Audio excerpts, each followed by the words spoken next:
ألا من كنت مولاه فهذا علي مولاه، اللهم وال من والاه وعاد من عاداه. I'm from West Philadelphia, Pennsylvania, residing here in Aurora, Colorado. When I was growing up, my mother was a Pentecostal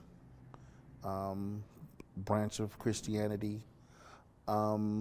Pentecostal has a very, very close religious relation to the indigenous slavery here in the United States of America at the time. So people that practiced Pentecostal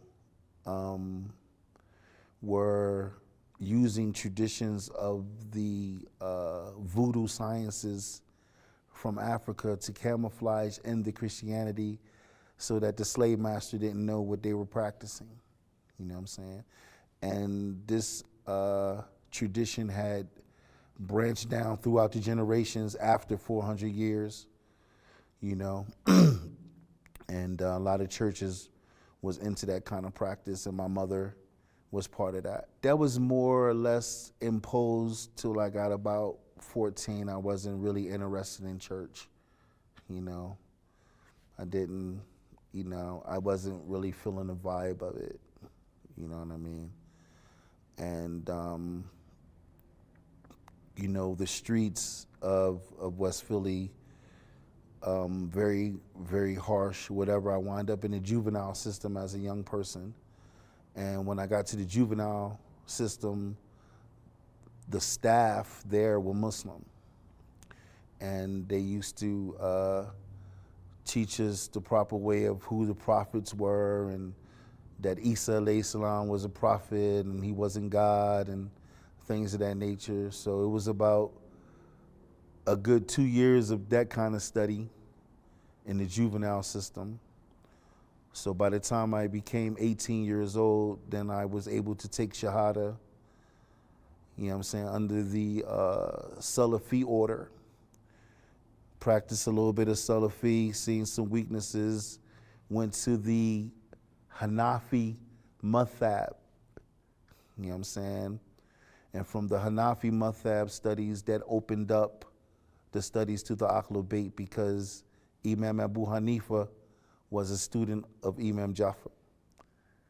So with that being spoken, there's no more to talk about. Now we have to look at the categorized imamate of the Bait, and Ali alayhi salam was one who categorized everything in the proper form. I was 4 years old when I heard about Islam, because in West Philly, the first African-American school was built. It was called Sister Claire Muhammad, under the teachings of Imam Warafuddin Muhammad. The school was opened up. I was about 4 years old. I asked my mom, I said, what is this? She said, this is a Muslim school. You know what I mean?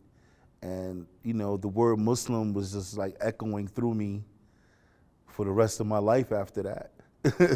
You know, I wanted to know who these Arab people was in the desert. I wanted to know all these different things about what was going on in the Middle East. These guys were superior in their authority, you know.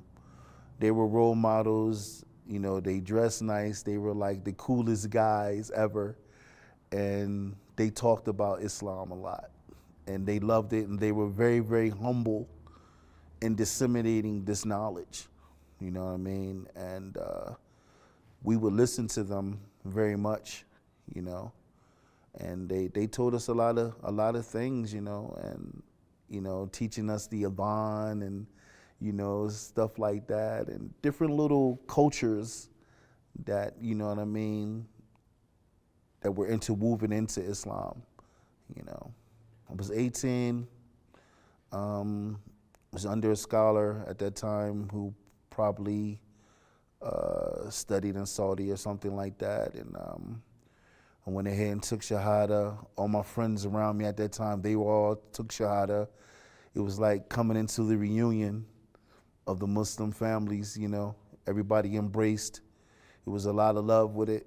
Once I started studying fiqh, you know, once you study fiqh, you're going to run into Shiitism with along that lines, and the AH period of Islam, you're gonna run into these things. So the fact that, like I said, Imam Abu Hanifa was a student of Imam Jafar, you would want to look into what the 12 Imams were saying. And I started studying that, and we got the basic books from Musawi Mujtaba, like Resurrection and Judgment, and his book Imamate, and these different books, The Seal of the Prophets and His Message.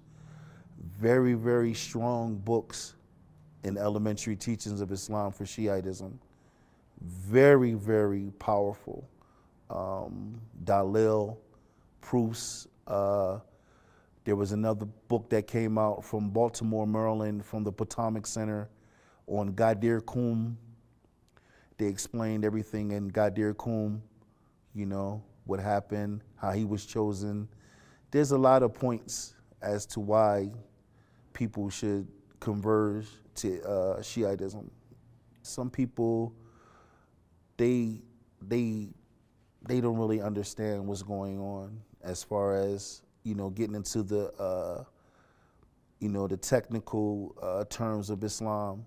You know, the fact that Ali alayhi salam was the #1 talib of the Nabi, sallallahu ta'ala alayhi wa alihi wa sallam. You know, this intellectual capacity that he had and the way that he was teaching his family and teaching everybody, people didn't study that yet. You know, this book, Najib Alaka, all these different top books, Mu'ajarat, you know, they have to look at these things to really, really see and find out what's going on, you know what I mean, with the imamate, because after nubuwat, prophethood, then comes imamate, you know what I'm saying? And this whole subject is what's missing around the whole Muslim world, the imamate. This one subject right there, you know what I'm saying? This is the remedy, you know what I'm saying, that people need to find out about. Intellectual capacity increased, became more intelligent, became more understanding, became more patient, you know, and it really did a lot for me. It did a lot for me. It cured a lot of things in my heart and answered a lot of questions that I had. In the prison society on the East Coast, these prisons become madrasas over there. You know what I mean? There's a lot of heavy studying. They do pay scholars to come in and teach the inmates and stuff like that. So there's Arabic classes, there's fiqh, there's Quranic, you know. I mean, you get to really absorb a lot of knowledge and stuff like that. And they start connecting you on the street, who you should be with. You know, when you get out, go talk to this person, they understand, you know, what's going on. They were here, now they're leaders, whatever, you know, and a whole big connection started from the prison system. There were some people in my family who were a little bit extreme about me becoming a Muslim and stuff like that. But my mother, that was the, you know, rest in peace, she was the main one that supported me. You know what I mean? You know, a lot of other people, like my aunties and stuff like that, they were like kind of frowned upon that, you know, because they don't know. You know what I mean? They don't understand. And in my community, as an Afrocentric person, you know what I'm saying, Christianity and slavery goes together. You know what I mean? Because our ancestors were beating to become Muslim, and although some of them were Muslim, that came here from Africa, they were Muslim, and a lot of them had to get beaten to become Christian. They beat them and tortured them until they accepted that. So as generations passed, they tried to bury that part of it, you know what I mean? But the knowledge is going to resurface, you know, either way it goes. So alhamdulillah, I'm happy to be Muslim. I'm happy to follow the Ahlul-Bayt. And it was a gift and a treasure, you know what I'm saying, given to me. they're very inspiring because you always learn something new from them when you study from the imams. And then there's 12 of them, and each one has something to disseminate all the time. And one of the best books I've read was the 40 Hadith of the Imam. That was a pretty good, phenomenal book, and alhamdulillah, to have this knowledge preserved like it was, even though Ali Murtaza alayhi salam went through all the political challenges that he did in the beginning, you know what I'm saying, he still was able to have his teachings come to us. Imam Hussein, that suffering, that he went through, you know what I mean, and the way they murdered him, the way they did his family, you know what I'm saying, it's very, very challenging to the mind, the imagination, out in that hot desert in Karbala, and those tortures that took place. I mean, they pulled the spear out on Ali, and they burned the house of Fatima Zahra alayhi salam, and they did all these things, and I'm riding with them, man. I'm rolling with the Ahlul Bayt. Y'all not gonna do that and get away with it. I'm rolling with them. These are the people, that's why you wanted to do what you did. So I'm gonna stick with that, man. I'm sticking with that. It's about the humility, it's about thinking the way they think, maneuvering the way they maneuver, having their hikmah, you know what I mean? That's what it's about. It's the ilm.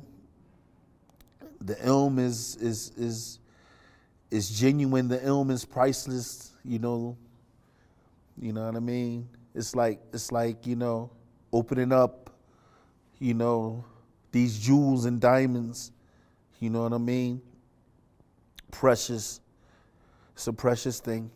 It's a precious thing, and there's only a few that's going to be chosen to understand that. The environment of which I come from, you know what I mean? People don't have, college education. They don't have degrees. That's something that's not going on where I'm from. You know what I mean? Where I'm from, there's territories, there's drug lords. You know what I mean? It's a lot of gangster stuff going on in the street. You know what I mean? And if you don't have no knowledge to see that you can walk away from that, you only feel like that's the only way you could survive. You know what I mean? So, that leads to the death. That leads straight to the death. Because you're going to be more successful than somebody else on the street, or somebody else is going to be more successful than you, and then, Shaitan's going to have both of you jealous of each other, and then, hey, there it goes. A frivolous war for nothing. If they would sit back and really, really listen and find out what's going on within this knowledge, they would be better off. It would cure them a lot. It would really cure them. Ali Murtaza alayhi salam is not a liar. You know what I mean? If he tell you something, it's the truth. That's the only, only way I could put it. You know what I mean? Find out what happened to Ali Murtaza alayhi salam. Find out what happened to Fatima Zahra alayhi salam. Find out what happened to Imam Hussein alayhi salam. Find out what happened to Imam Hassan alayhi salam. Find out what happened. And when you find out what happened, then you're going to see that somebody made something up in these minhages that they call Islam. You're going to see that somebody put something together that they wasn't supposed to out of greed and for this money. You're going to see that. You're going to see the separation. And one of the top books to recommend for that is Karbala and Beyond. You know, if you read that book, you'll see some of the separations on how they put these different minhages together and try to distinguish the Ahlul Bayt. You know, they try to distinguish that. You know what I mean? But the haqq is going to surface,